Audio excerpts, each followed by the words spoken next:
Hey everyone, welcome back to News to the Science, where we discuss comics, movies, games, and more. And today we're going to be talking about Benedict Cumberbatch praising Sam Raimi directing Doctor Strange 2. The film is still happening. It's still being filmed over there in London right now, along with Elizabeth Olsen.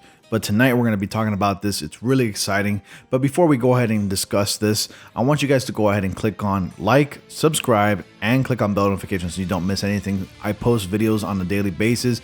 I do live streams from time to time. And lastly, join my Discord, where you can get the latest and greatest in comic book goodness, games, you name it, it's all there. I have the channels for that. We got our hero base where we chat in Earth 616. We talk about everything Marvel, DC, you name it, and I got other channels with different topics as well on my Discord. So once again, the invitation link to that is down in the description box below.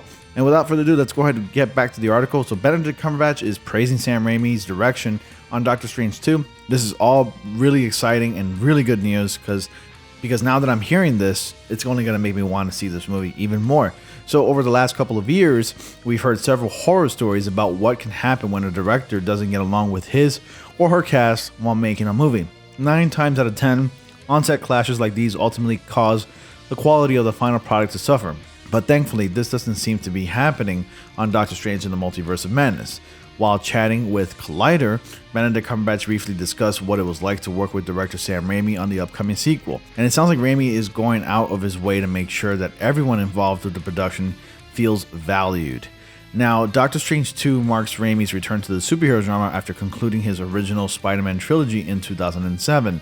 Surprisingly, he's only directed 2 other movies since then, but then Cumberbatch insists that Raimi hasn't lost his touch. Sam is amazing, said Cumberbatch. He's so collaborative. God, he comes with the baggage of an icon. He's an incredible force, especially in this genre, but he's so humble, he's so nice, so appreciative, you really want to serve him. And boy, when he's happy, you know you've done something right. He's so good at getting you there and getting it there. It's been a very, very collaborative process, this one. Marvel has been tight-lipped about the nature of the sequel's plot. Although given its connection to WandaVision, we suspect that it involves the Darkhold in some way. Regardless, Cumberbatch promises that it will have a much different feel than its predecessor because they've gotten Stephen Strange's origin out of the way and don't have to worry about it as much about set up a large-scale MCU crossover. Our origin stories, I guess, and obviously the beasts that were in the Avengers films to be part of it were a thrill, added Cumberbatch, but you're kind of just along for the ride. You do the best with what you've already got given to do. The second time around, there's a bit of more of, so what do you want to do and how do we go about solving this? So it feels very creative, scarily so sometimes. So Doctor Strange in the Multiverse of Madness opens up on March 25th, 2022. What do you think about Cumberbatch's remarks? You let me know down in the comment section below. Guys, this is really exciting. When I heard that Scott Derrickson was already removed from the project because of creative differences, as that's the usual BS in Hollywood, and then I heard Sam Raimi was going to take over, I wasn't even mad. I was actually very excited. Sam Raimi is actually one of my favorite directors around. I mean, he's really good in the horror genre.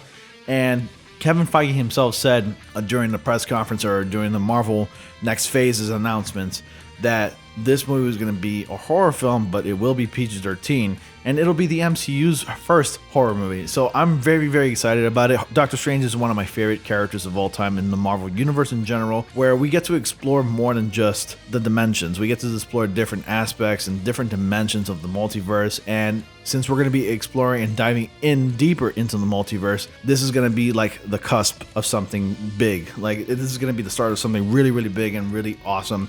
And I cannot wait to dive deeper into the multiverse. And then especially WandaVision, since it just recently concluded last week.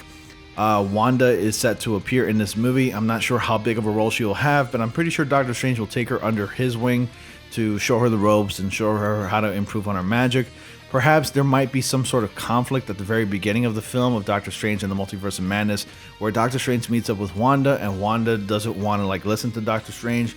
Because I'm pretty sure, if you all recall, spoiler alert, if you haven't seen WandaVision already, at the very end, at least the very, very end post-credit scene, we see Wanda astral projecting as she's making tea and just walking around in her little cabin in the mountains, what seems to be Wundagore, and she's just learning more about the Darkhold. She's learning her abilities, she's casting runes and spells, and she hears her children. Now, I'm not sure how big of a role her children will play in the sequel of Doctor Strange and the Multiverse of Madness, but I'm pretty sure Doctor Strange will come up with a way, or tell Wanda that there is a way to at least get her children back and come into the real world, because also she lost her children.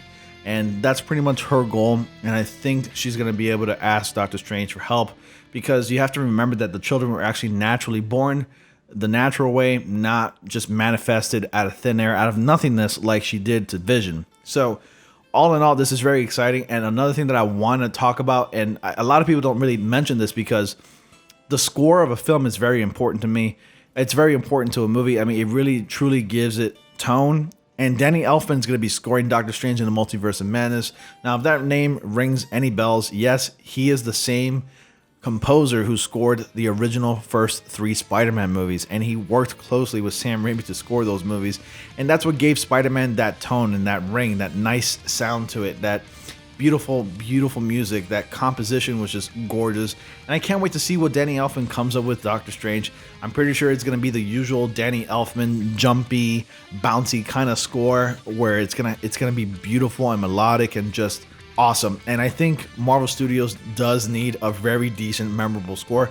They have some good pieces throughout their films, but none of them really truly stick out like the original 3 Spider-Man movies with Sam Raimi directing those movies. Besides the Avengers score, that one really sticks out really well. You let me know your thoughts about this set of news about Cumberbatch praising Sam Raimi, about directing Doctor Strange in the Multiverse of Madness. Are you excited to see this movie? Are you a Sam Raimi fan? Have you ever seen any of Sam Raimi's horror films? You comment down below. Let me know your thoughts. Post your theories. I'd like to read them. And with all that being said, guys, thank you so much for watching. Be sure to like, comment, subscribe, and click on bell notifications so you all don't miss anything. And as always, I will see you all in the next comic panel.